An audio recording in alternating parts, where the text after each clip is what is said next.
Time of the week when we look at the latest business and management books, and this week we have a cracker, Rework by Jason Fried and David Hansen. And to tell us more about it, I'm joined in studio by Alan Jordan, Sales Director of Bookbuzz. Morning, Alan. Morning, Ian. This is a cracker of a little book. This is the book that tells you forget all the fancy business plans, forget all the corporate strategies, back to basics. That's right, Rework. It's the Aesop's Fables for business life. It's a quick read with short, rapid-fire sentences. Topics range from productivity to progress to hiring to promotion, even to damage control. And as the authors say, concise is what we do. No one should be reading a business book for days. Read quickly and get back to work. Yeah, I was just having a look through this, and some of the chapters are only a couple of paragraphs long. What are they telling us? Yeah, there's loads of little stuff here. There's lots of little gems. And some nice little slagging off for entrepreneurs. Do you know the way we hear everything you get on the radio now? It's entrepreneur this, entrepreneurial spirit. It all sounds like a bit of alchemy. So the boys of the book here say, look, this label is to denote a special class of people who are in some way gifted to start and build companies. And they say, look, this is complete nonsense. And it discourages individuals, the name tagging, who may feel they don't have the entrepreneurial mystique or spirit. So they're a bit like Nike. It's just do it. Get in, do it.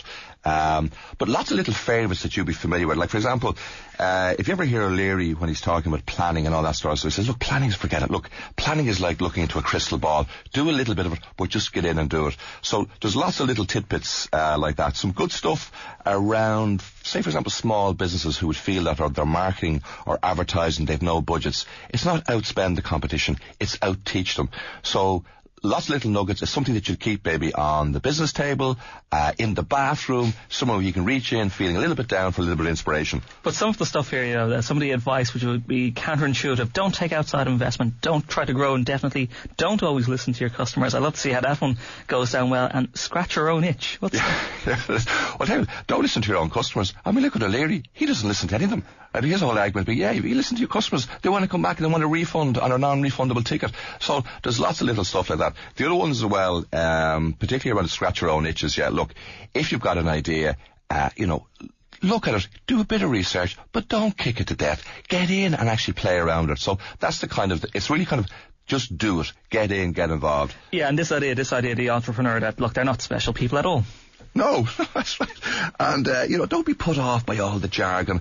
It's focused on some of the small basics. Some great things for small businesses. One question you should always ask yourself is, do I need more space?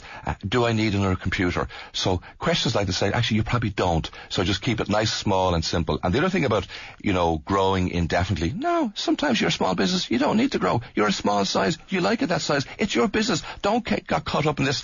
Do I need to have an exit strategy? Forget that. You need to have a commitment strategy. Can you get the job done? Can you look after your customer? So there's lots of good stuff like that. Yeah, some lovely phrases here. Workaholics aren't heroes. They don't save the day. They just use it up.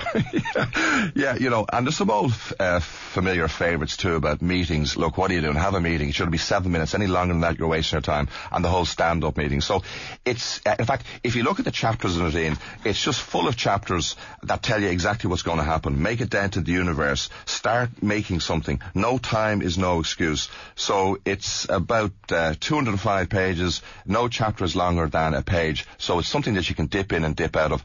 But you know what it does do? Because it's so chock full of ideas and concepts, some of which you will not agree with, absolutely, it just gets you thinking.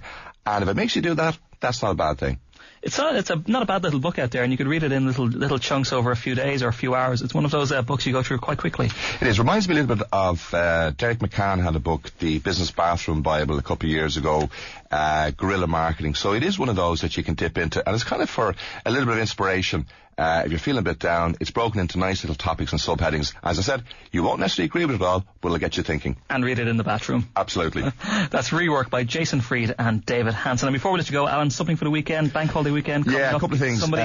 Chutzpah 3.0 by Yankee. That's a perfect antidote to the doom and gloom. That's a great idea generator. And just out recently is Drinking from the Fire Hose, Making Smarter Decisions Without Drowning in Information, which is a good one to an antidote for all these tons of templates for information, and that's by Christopher Frank. Okay. Two good little reads. Alan Jordan, Sales Director of Bookbuzz, thank you very much for joining us this morning. We'll stick those titles on our website. The one we're looking at this morning, Rework by Jason Fried and David Hansen. Now, up next.